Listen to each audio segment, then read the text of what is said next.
என்ன காரணம்னா அவர் மார்க்கெட்டை இழந்து மார்க்கெட் சரிகிற நேரத்தில் அரசியல் பண்ணல. இன்னொன்று உச்ச நட்சத்திரம் இன்னைக்கு வாழ்க்கையில் இன்னைக்கு சூப்பர் ஸ்டார் யார், ரஜினியா விஜயா அப்படின்னு ஒரு பேசுகிற அளவுக்கு இன்னைக்கு உச்ச நட்சத்திரமாக இருக்கிறவர் விஜய் சார். இந்த நேரத்தில் அவர் வந்து நான் மாட்டேன் நடிப்பு சொல்லி விட்டுருவேன் அப்படிங்கிறது அதிர்ச்சிக்குள்ளான விஷயந்தான். ஆனால் அது வந்து அவருக்கும் பாதிப்பு, சினிமா துறைக்கும் பாதிப்பு. அவர் நடிக்காமல் விட்டார்னா. சார் இப்ப ரஜினி சார் வந்து கட்சி ஆரம்பிக்கிறேன்னு சொன்னாரு. ஆனா கடைசி வரைக்கும் ஆரம்பிக்கல. அப்பவும் அவர் நீங்க சொன்ன மாதிரி வந்து அவர் உச்சகட்டம் தான் இருந்தாரு. சரி, இந்த அரசியல் சூழ்நிலை வந்து எந்த அளவுக்கு விஜய் தாக்கு பிடிப்பாரு? இல்லை, இப்போ வந்து விஜய் சார் முழுக்க கட்சி ஆரம்பிச்சிருக்கிறதுனா ரசிகர்களை நம்பி, தன் ரசிகர்களை நம்பி இன்னைக்கு கோடிக்கணக்கான ரசிகர்கள் இருப்பாங்க அப்படின்னு நம்பிக்கை இருக்கும். அவங்க ரசிகர் கணக்கு எடுத்திருப்பாங்க. எத்தனை ரசிகர்களுக்கு ஓட்டு உரிமை இருக்கு, இதெல்லாம் கணக்கில் எடுத்து அவர் வந்து அரசியல் இறங்கியிருப்பாரு. இப்போ ஒரு கேள்வி, இந்த நேரம் வரைக்கும் அவரு ரசிகர்களை நம்பி தான் கட்சி ஆரம்பிச்சிருக்காரு. ஆனா மக்கள் நம்பி ஆரம்பிச்சாரா அப்படிங்கிறது கேள்விக்குறி. ஏன்னா மக்கள் நம்பிக்கை நிம்மதியாக ஏற்படுத்தணும்.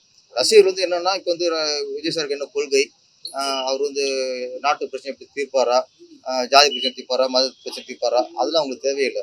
அவங்களுக்கு அவரோட தலைவர் கட்சி ஆரம்பிச்சாரு, அவரை முதலமைச்சராக அமர வைக்கணும். இதுதான் அவங்களுடைய இதாக இருக்குங்கிற மற்ற நினைக்க மாட்டாங்க. மக்கள் அப்படி இல்லை. மக்கள் ஒவ்வொரு இதையும் கவனிக்க ஆரம்பிப்பாங்க. அப்போ இது ரசிகர்கள் நம்பி கட்சி ஆரம்பிச்சாரு. நீ அரசியல் பயணங்கிறது மக்களை நம்பணும், மக்கள் இவரை நம்பணும். மக்கள் இவரை நம்புறதுக்கான அந்த செயல் இன்னும் தெரியும். அது அவர் கவனிக்கணும். அதை சார் ஃபேன்ஸ் சார் ஓட் பேங்கிங் சேஞ்ச் ஆகலாம். அது இல்லை, ஃபேன்ஸ் வந்து உங்களுக்கு இன்னைக்கும் அதிமுகக்காரங்க ஓட்டு போடுறது அப்படின்னா இன்னைக்கு எம்ஜிஆர் கதை. அவர் உசுரோட இருக்காரா இல்லையாருன்னு கூட அவங்களுக்கு கவலை. எம்ஜிஆர் அமைச்ச கட்சி எம்ஜிஆர் கட்சி அவங்களுக்கு. அதான் அதுக்காக இன்னைக்கும் இப்போ உயிரோடு இல்லாத ஒருத்தருக்கு இன்னைக்கும் ஓட்டு போறாங்க ஏடிஎம்கே. அதே மாதிரி இன்னைக்கு டிஎம்கேல ஓட்டு போறதுல இன்னைக்கு 80% ஓட்டு வந்து கலைஞர் கதை போடுறாங்க. கலைஞர் ஆரம்பிச்ச கட்சி கலைஞர் கட்சி திமுக. அப்போ கலைஞர் இல்லாத ஒருத்தருக்கு நீ ஓட்டு போற நாடு அந்த தமிழ்நாடு.